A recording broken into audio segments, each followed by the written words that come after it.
नमस्कार दर्शकों, मैं हूं आर.के. शर्मा और आप देख रहे हैं जी न्यूज उत्तर प्रदेश 1। आज के मुख्य समाचार इसी एक वीडियो के माध्यम से। तो दोस्तों, लोकसभा चुनाव 2024 में बीजेपी को मिली करारी हार, नहीं पाया बहुमत, अब यहाँ पे नहीं बना पाएगी सरकार। इंडिया गठबंधन आगे निकलता दिख रहा है। जी हाँ, यहाँ पे गणित का जोड़ तोड़ कामयाब होता दिख रहा है। आपको बताते चले, इंडिया गठबंधन केंद्र में सरकार बनाने का जल्द पेश करेगा दावा। वहीं दूसरी तरफ बीजेपी की करारी हार के बाद तमाम राज्यों से आ रही हैं खबरें, इस्तीफों की लगी लड़ी। जी हाँ, बिग ब्रेकिंग न्यूज और भी जानेंगे। अगर आप भी मानते हैं इस बार इंडिया गठबंधन की सरकार बनेगी तो एक लाइक वीडियो को जरूर कीजिएगा, कमेंट बॉक्स में जरूर लिखिएगा जय हिंद। पहली बड़ी खबर आप सभी को बताते चले, इस समय की बिग ब्रेकिंग न्यूज।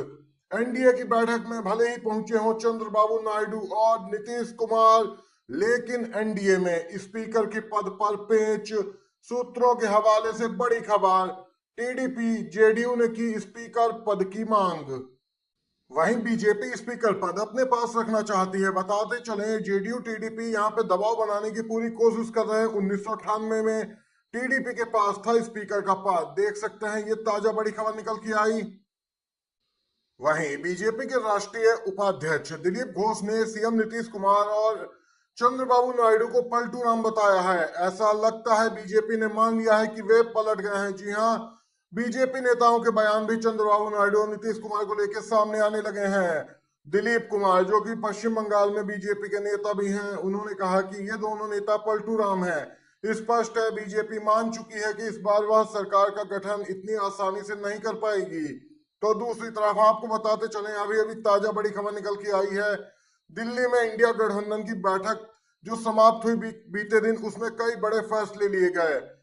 यहाँ पे प्रेस कॉन्फ्रेंस में कहा गया कि चुनाव का जनादेश मोदी के खिलाफ है, बीजेपी की घृणा के खिलाफ वोटिंग हुई और वो जनादेश को नकारने की कोशिश करेंगे। जिन्हें संविधान पर भरोसा था वो साथ आए, सही समय पर सही कदम उठाएंगे।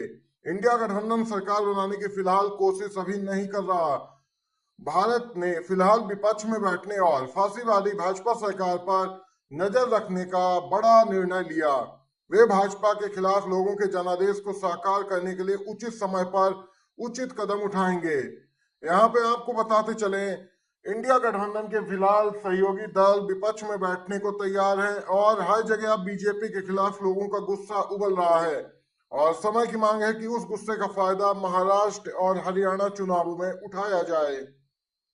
आपको बताते चले, इंडिया गठबंधन की ओर से फिलहाल आधिकारिक बयान तो नहीं आया, लेकिन एक नेता ने कहा कि यह अल्पसंख्यक एनडीए सरकार वैसे भी 6 से 12 महीनों के भीतर ताश के पत्तों की तरह गिर जाएगी। देख सकते हैं, इंडिया गठबंधन फिलहाल अभी कोई यहाँ पे निर्णय नहीं लेगा और वहीं उम्मीद है कि ये गठबंधन एनडीए का जल्द ही टूट जाएगा। नीतीश कुमार टीडीपी कभी भी पाला बदल लेंगे। तो दूसरी तरफ आपको बताते चले, बीजेपी में हड़कंप मचा है।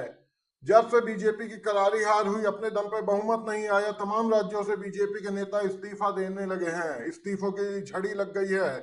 महाराष्ट्र में एनडीए के खराब प्रदर्शन पर डिप्टी सीएम देवेंद्र फडणवीस ने बीजेपी नेतृत्व को इस्तीफा भेजा। हार की जिम्मेदारी खुद लेकर फडणवीस ने संगठन में कार्य करने की इच्छा जताई है।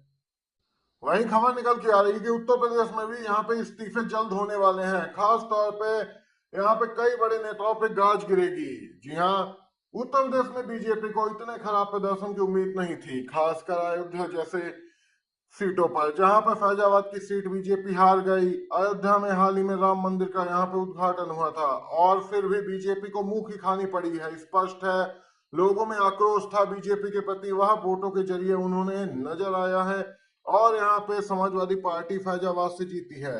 तो दूसरी तरफ अब यहाँ पे कई इस्तीफे उत्तर प्रदेश में भी देखने को मिलेंगे। वहीं दिल्ली हवाई अड्डे पे यहाँ पे चंद्रबाबू नायडू से मुलाकात की है तमिलनाडु के सीएम एम.के. स्टालिन ने। जी हाँ, उन्होंने कहा कि मैंने उन्हें अपनी शुभकामनाएं दी और आशा व्यक्त की कि हम तमिलनाडु और आंध्र प्रदेश के भाईचारे वाले राज्यों के बीच संबंधों को मजबूत करने के लिए सहयोग करेंगे। सीएम स्टालिन ने कहा, मुझे विश्वास है कि वह केंद्र सरकार में दक्षिणी राज्यों की वकालत करने और हमारे अधिकारों की रक्षा करने में महत्वपूर्ण भूमिका निभाएंगे। वहीं अभी सूत्रों ने बड़ी जानकारी दी है, इस समय की ताजा बड़ी खबर। जी हाँ दोस्तों, सूत्रों की माने तो नीतीश कुमार को अटल सरकार की तरह ही रक्षा और रेल मंत्रालय चाहिए। वहीं टीडीपी के प्रमुख चंद्रबाबू नायडू ने जल शक्ति मंत्रालय, परिवहन मंत्रालय और ग्रामीण विकास मंत्रालय की मांग कर दी है। लेकिन क्या यह सब मांगे बीजेपी पूरा कर पाएगी? क्योंकि बीजेपी में काफी असंतोष है।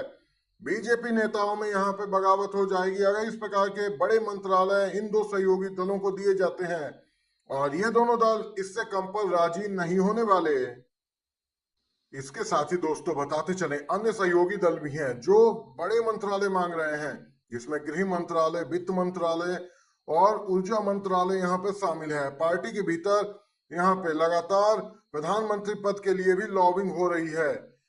आपको बताते चले बीजेपी में प्रधानमंत्री नरेंद्र मोदी को यहाँ पर हटाने की बात भी कही जा रही कि उन्हें प्रधानमंत्री के पद पे इस बार ना जाने दिया जाए। असंतोष है बीजेपी में, इसको लेकर भी कई बीजेपी के वरिष्ठ नेता अब यहाँ पे संघ मुख्यालय पहुंच के अपनी बात भी रख सकते हैं।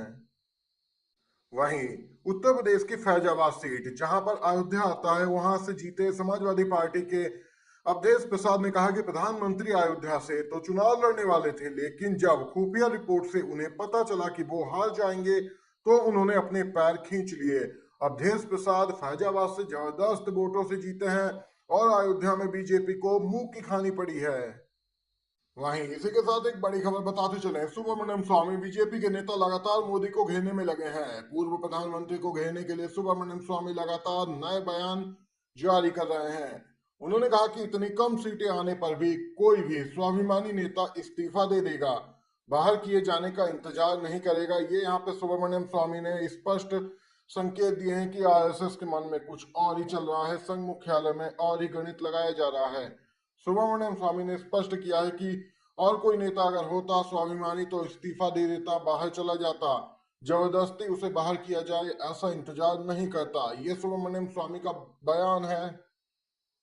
इसी बीच महाराष्ट्र के पूर्व सीएम उद्धव ठाकरे ने यहाँ पे बड़ी बात कही, बोले जितने लोग भाजपा से त्रस्त हैं वो सारे लोग इंडिया गठबंधन के साथ आएंगे, सारे देशभक्त हमारे साथ आएंगे। चंद्रबाबू नायडू को बहुत परेशान किया गया है, वो भी हमारे साथ आएंगे। उद्धव ठाकरे ने ये यहाँ पे बड़ी बात कही है। स्पष्ट है इंडिया गठबंधन आज नहीं तो 6 माह बाद सरकार बनाने की पूरी कोशिश कर सकता है। तो दूसरी तरफ कांग्रेसी कार्यकर्ताओं ने जम के लगाए नारे, चंद्रबाबू नायडू देश बचाओ, इंडिया की सरकार बनाओ, नीतीश कुमार देश बचाओ, इंडिया की सरकार बनाओ। जी हाँ, इस प्रकार के नारे भी सुनने में आ रहे हैं लगातार। और बीजेपी में वैसे भी बैठकों का दौर जारी है। जो मंत्रालय मांगे टीडीपी जेडीयू ने, उन पे बात फिलहाल अभी तो बनती नहीं दिख रही।